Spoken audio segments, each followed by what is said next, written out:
दोस्तों, पूरी भारतीय जनता पार्टी एक तरफ तो महिला सम्मान की बात कर रही है, महिला आरक्षण की बात कर रही है, लेकिन दूसरी तरफ महिलाओं को अपमानित करने का काम भी भारतीय जनता पार्टी की महिला नेता ही कर रही हैं। अब अखिलेश यादव की मां को लेकर सुषमा खरकवाल ने जो कुछ कहा, लखनऊ में हड़कंप मचा हुआ है, दिल्ली में बवाल मचा हुआ है। क्या कुछ हो रहा है बताऊंगा आपको सिलसिलेवार तरीके से, लेकिन सबसे पहले देखिए आज के अखबारों में क्या लिखा हुआ है। जन आक्रोश यात्रा में सरकार, तस्वीर भी छपी हुई है। इसमें सीएम योगी आदित्यनाथ नजर आ रहे हैं, ब्रजेश पाठक जो कि डिप्टी सीएम है वो नजर आ रहे हैं, पंकज चौधरी जो कि प्रदेश अध्यक्ष हैं वो नजर आ रहे हैं, इसके अलावा केशव प्रसाद मौर्य डिप्टी सीएम नजर आ रहे हैं, इसके अलावा महामंत्री संगठन धर्मपाल सिंह, एनडीए के मंत्री शामिल रहे जिसमें कि ओपी राजभर का नाम शामिल है। आप तस्वीर देख सकते हैं। इसके अलावा एक और अखबार देखिए, महिला आरक्षण पर सपा कांग्रेस बेनकाब, योगी आदित्यनाथ का ये कहना है। तस्वीर भी छपी हुई है। विपक्ष के खिलाफ जन आक्रोश पदयात्रा में मुख्यमंत्री की अगुवाई में सड़क पर जो सरकार उतरी है उसकी एक बानगी इस तस्वीर में भी छपी हुई है।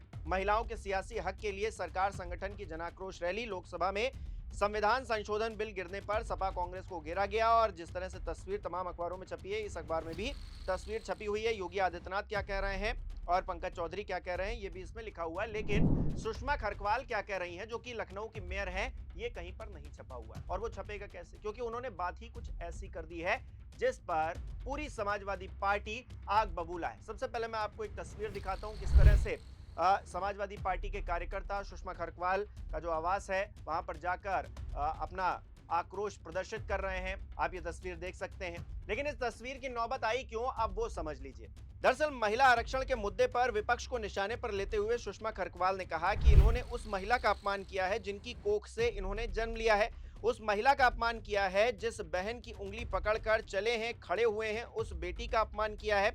जब कभी किसी काम से थक हार कर आए तो बेटी का चेहरा देखकर थकान चली जाती थी। ये बातें सुषमा खरकवाल ने मंच से कहीं अपने अंदाज में, तो ऐसे में हंगामा मच गया। अखिलेश यादव ने सीधे तौर पर इसे अपने ऊपर लेते हुए एक ट्वीट किया और उस ट्वीट में सुषमा खरकवाल को सीधे शब्दों में बहुत कुछ कह दिया। देखिए, अखिलेश यादव लिख रहे हैं, आदरणीय सुषमा खरकवाल जी, भारतीय जनता पार्टी, मेयर लखनऊ। अखिलेश यादव ने यह ट्वीट ऐसे लिखा है जैसे कि कोई एप्लीकेशन लिखी जाती है। आगे क्या लिख रहे हैं अखिलेश यादव, आप कृपया अपनी राजनीतिक मजबूरी वश मेरी दिवंगत मां का नाम लेकर एक महिला के रूप में एक अन्य महिला का अपमान न करें। नारी के सम्मान में आपसे बस इतना आग्रह है, यदि आपके घर में कोई बड़े बुजुर्ग हो या बच्चे तो उनसे पूछ लीजिए कि आपका ये अति निंदनीय द्वेषपूर्ण बयान उचित है या नहीं। बाकी आप स्वयं एक महिला हैं, महिला ही जब महिला का अपमान करेगी तो कौन उसको नैतिक रूप से सही कहेगा।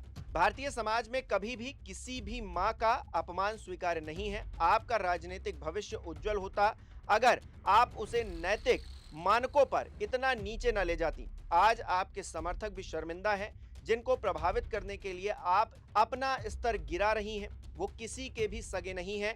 आप अपना स्तर बनाए रखें और संतुलन भी। मैं आपसे किसी क्षमा की भी अपेक्षा नहीं रखता हूं और ना ही ऐसा कहने के बाद क्षमा के कोई मायने रह जाते हैं। आपका अकेले में बैठकर जो पछतावा होगा हमारे लिए इतना ही बहुत है। सादर, आपका भाई अखिलेश। तो अखिलेश यादव ने सीधे शब्दों में, बड़े ही सुलझी हुई भाषा शैली में सुषमा खरकवाल को एक तरह से बता दिया है कि उन्होंने जो कहा है वो सही नहीं है। उसके लिए वो उनको माफी मांगने की भी जरूरत नहीं है, लेकिन आत्मबोध होना चाहिए। हालांकि सुषमा खरकवाल अभी भी अडिग है, अभी भी अटल है कि उन्होंने जो कुछ कहा है वो सही है। अपने आप में ये बेशर्मी की पराकाष्ठा है। सुनिए किस तरह से अपने बयान को वो डिफेंड कर रही हैं कि नहीं नहीं, हमने ये नहीं कहा था, हमने तो धरती माता कहा था। आप धरती माता कहिए या फिर किसी की माँ का नाम लीजिए, अपमान तो अपमान होता है। सुषमा खरकवाल, मेरा भाषण आपने सुना होगा। मैंने कहा था कि ये धरती हमारी माँ है। हम उस देश के लोग हैं जो अपनी देश को भी माँ कहते हैं। हम उस देश के लोग हैं जो गंगा को भी माँ कहते हैं, नदियों को भी माँ कहते हैं। और ये मैंने ये कहा था कि माननीय अखिलेश जी, माननीय राहुल जी, आपने आधी आबादी, आपके रिश्ते माँ बेटी बहन का है।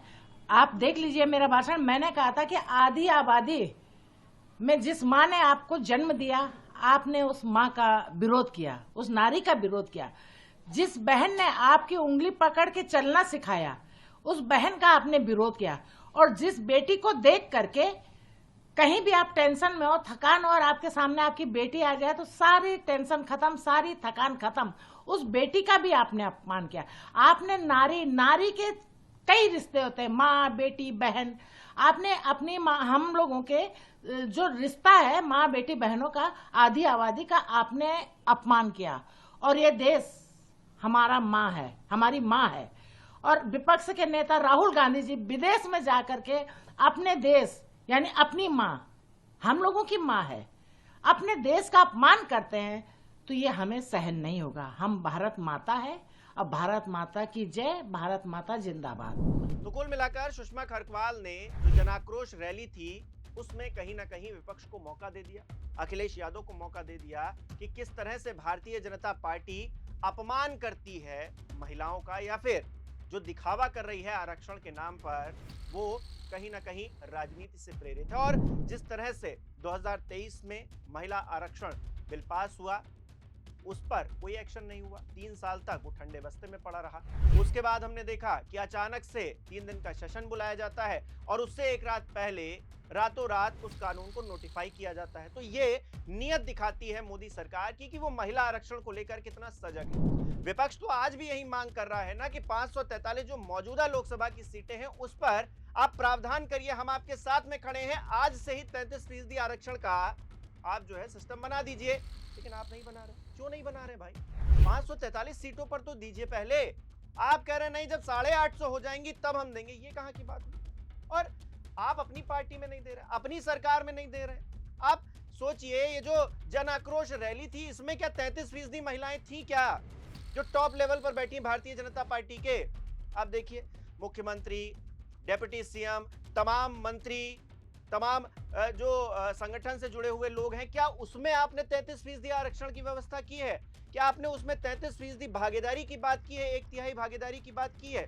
नहीं। आप खुद तो कर नहीं रहे और विपक्ष को कोस रहे हैं कि भाई विपक्ष जो है अड़ंगा अड़ा रहा है। आप 3 साल तक बैठे रहे उस कानून पर, आप कह रहे हैं 2027 में परिसीमन होगा तब होगा। अरे भाई आज से क्यों नहीं, अभी से क्यों नहीं? वो कहा जाता है ना, काल करे सो आज कर, आज करे सो अब। तो अब क्यों नहीं कर पाए भाई? इसका जवाब कौन देगा? पिछले 3 सालों से आप महिलाओं के साथ में कानून पास होने के बाद, सर्वसम्मति से पास होने के बाद, उसमें तो विपक्ष भी आपके साथ खड़ा था। लेकिन आप क्या है, आपको विपक्ष को डिफेम करना है, ये दिखाना है कि विपक्ष वाले नहीं चाहते हैं। अरे चाहते आप नहीं है।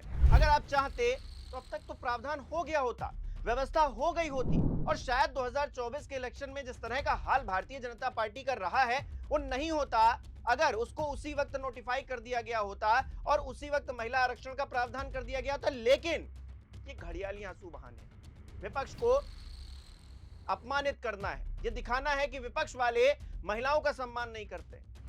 टीएमसी अभी भी 33% से ज्यादा भागीदारी महिलाओं को दे रही है, आप उसको तो कभी अप्रिशिएट नहीं करते। आप आकर माफी मांगते हैं, रोने लगते हैं। भाई आपके माफी मांगने से कुछ नहीं बदलेगा। आज के आज नोटिफाई कीजिए। कांग्रेस तो कह रही है हम आपके साथ में खड़े हैं, पूरा विपक्ष आपके साथ में खड़ा है।